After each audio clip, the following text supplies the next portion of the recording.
What's good, y'all boys? It's Stick Guy 102. We are back with another video, and I've been really excited to post this one. Not gonna lie, it's kind of a banger.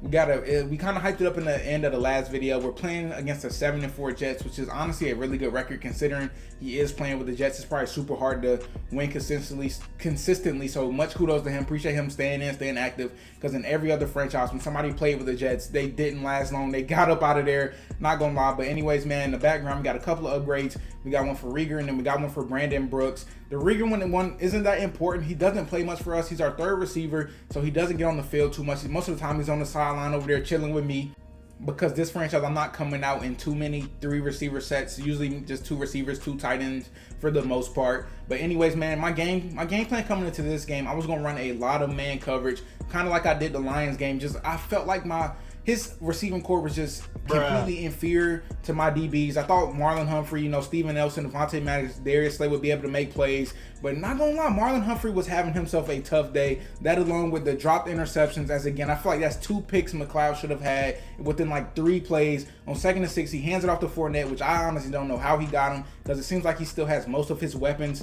And then he runs a whip route with Corey Davis. Correct me if that's not his first name. I'm pretty sure it is. And he is out of there. That is so tough. He gets an easy 7, not starting off strong. It's right there. We're trying to get the run game going with TJ Logan, but it was a lot of plays where it looked open, but his D-line or his linebackers was shed, get some crazy tackles. So we're on the 3rd and 4. I got identifiers so I can see when they're blitzing on 3rd and 4th down. We see he's sending the guy off the edge.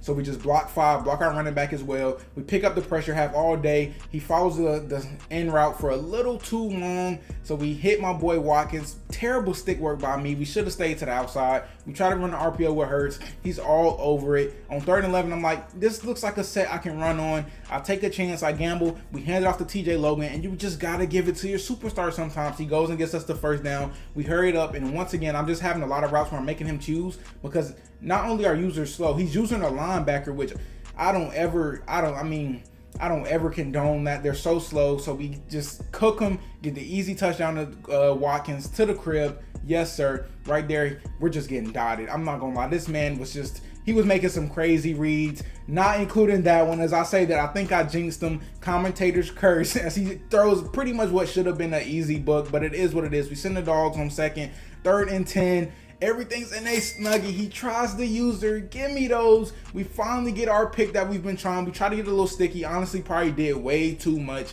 But I mean, I'll take the stop. And then he started coming out in dime. I'm in a single back formation. I'm like, he's coming out in dime. I don't know what he's thinking. And so honestly, if somebody comes out in a formation where I can pancake them just like that when they're outmatched, I'm gonna hurry it up until they call a timeout. I mean, I know my guys are tired. If TJ Logan takes a hit stick, he probably gonna fumble, but I'm like, I know for a fact eventually I'm gonna break a run, or they're gonna have to waste one of their timeouts. He's being stubborn. He's not calling the timeouts, so we're just trying. He's doing a pretty good job of stopping us so far, only getting like 3 to 4 yards, maybe 5 at most. But I'm like, come on, you guys. We got the best O-line in the game. We got TJ Logan, who's leading the league in rushing yards. We should be able to pop one. And it's right there. Everybody gets pancaked, and we are out of there, man. Y'all say it with me, to the crib. Yes, sir.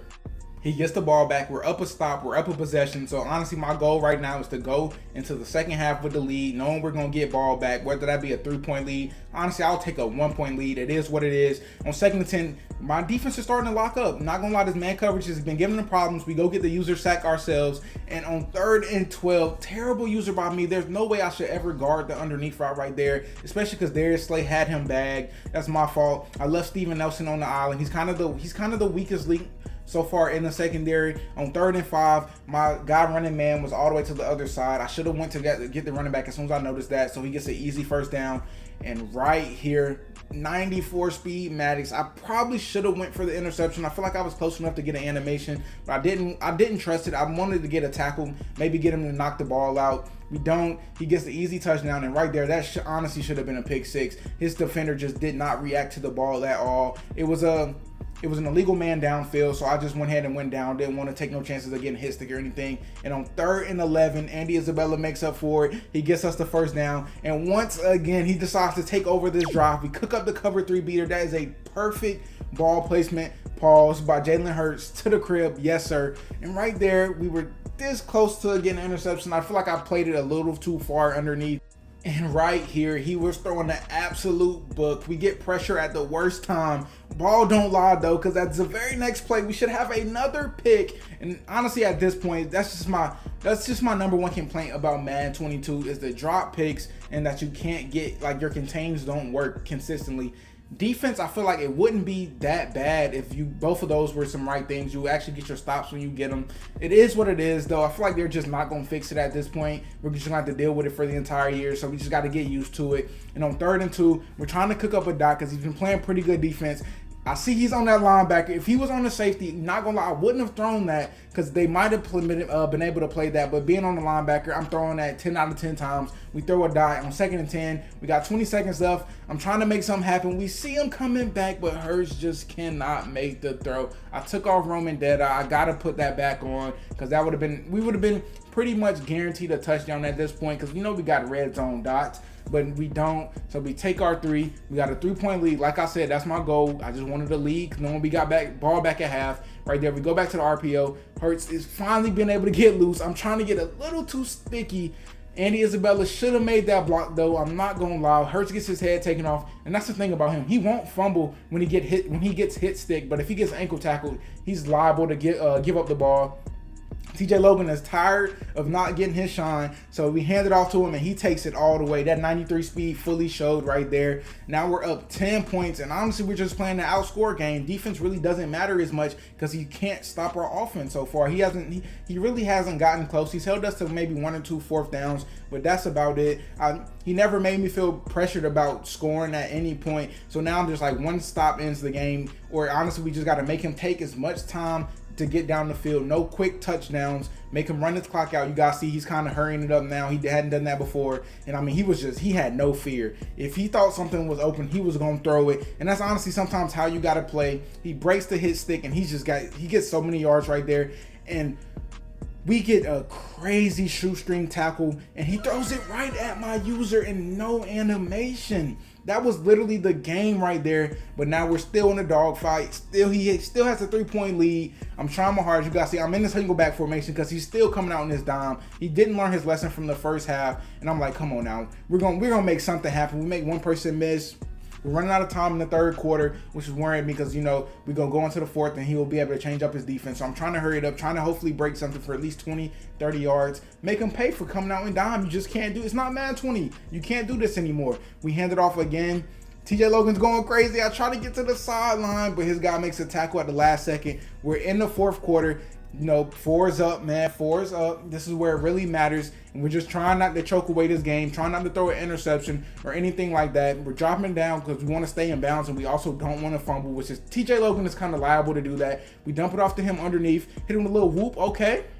There you go. You guys probably don't see it much because honestly I don't spin too much with him, but we got the spin cycle. I believe that's what it's called. That's the ability we got on TJ Logan. It's honestly the only one we can get with his overall until we get to 80 or 85, which I don't know what's gonna happen because his upgrades are taking so long. I don't know how. We're at least rushing for 100 yards with them pretty much every game. We're leading the league. Hopefully we can get MVP, which will get him that guaranteed upgrade to an X Factor. That's the goal at this point. Right here, we're going to 3rd and 11. We're trying to cook up a dot. We're going to this clear out play. We're mostly looking for the slant underneath or the post.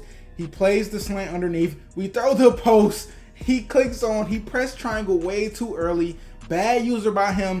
I feel like that was super lucky by me. That was a bad read. I should never have thrown that. But I mean, I will take it. You will never see me complain about getting lucky. I'll point it out, but I won't complain.